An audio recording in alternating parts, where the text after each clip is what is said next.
Have you ever held on to a resentment so tightly that it started to feel like part of who you are? Have you ever replayed an injustice over and over again, convinced that the anger you feel is not only justified but necessary? And have you noticed how the desire for revenge, whether acted on or simply imagined, can feel not just tempting but somehow right, as if it restores something inside you? Today I want to explore the relationship between identity and revenge.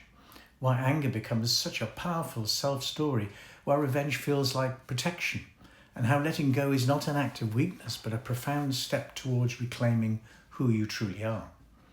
When we hurt, the story of what they did becomes compelling, becomes a narrative we live inside.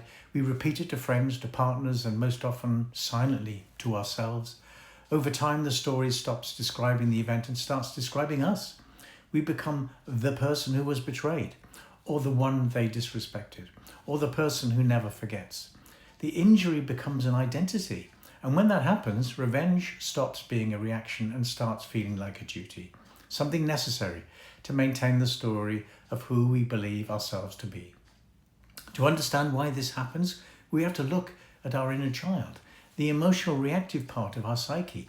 The inner child doesn't think in nuance. It sees the world through simple, absolute categories: fair or unfair, safe or unsafe, right or wrong, a world of duality. When someone hurts us, the inner child doesn't pause to reflect. It concludes that this was dangerous, unfair, and intolerable.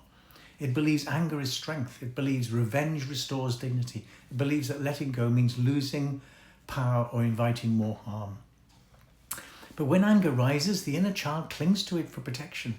And because this emotional logic feels so immediate and intense, we start to weave anger into our identity. But your essence, your grounded, centered, authentic self, does not need anger to feel whole or safe. The need for retaliation is not a sign of strength, it's a sign of emotional protection. Revenge seduces us because it promises resolution. It gives us the illusion that if the other person suffers, the balance will be restored. It makes us feel like we're doing something about the pain because doing nothing feels unbearable. But revenge never gives what it promises. It doesn't undo the past. It doesn't repair identity. It doesn't restore dignity. Instead, it keeps us tied to the very person we wanted to move beyond. It keeps the wound open. It keeps the story alive. From an identity perspective, revenge suggests that who we are depends on what someone else did. But that is the most fragile identity we can ever hold. There comes a turning point when we ask ourselves a difficult but essential question: what must I believe about myself in order to create this level of anger? This moment is powerful because it pulls the energy back inside us. It reminds us that our emotions originate in our beliefs, not in someone else's actions.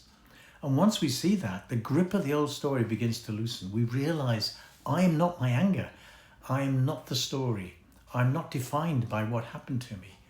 This is where essence becomes visible, quiet, stable, and uncompromised. It's the part of you that has always known your worth, even when anger tried to shout over it. And from this place, revenge loses its appeal, not because the event was acceptable, but because you no longer need anger to feel protected.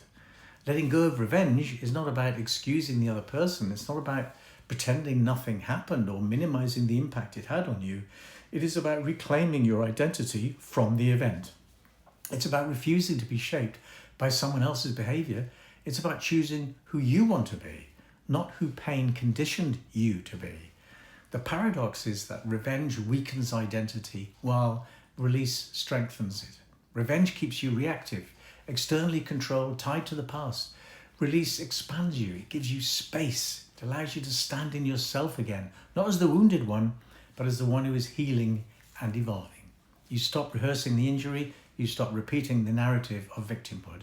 You stop defining yourself by the wound. You start defining yourself by your response to it. This is where identity begins to transform. You realize that your emotions come from within you. Your beliefs shape your reactions. Your dignity is not something someone else can give or take away. You understand that the past cannot define you unless you keep returning to it. You step into an identity grounded not in anger or retaliation, but in responsibility and clarity. You understand that you are the author of your emotional world, not the echo of someone else's behavior. When you make this shift, something remarkable happens. You feel lighter. not because someone else suffered, but because you stopped suffering on their behalf. You feel stronger, not because you got even, but because you got free. You feel whole, not because the past changed, but because you changed your relationship with the past.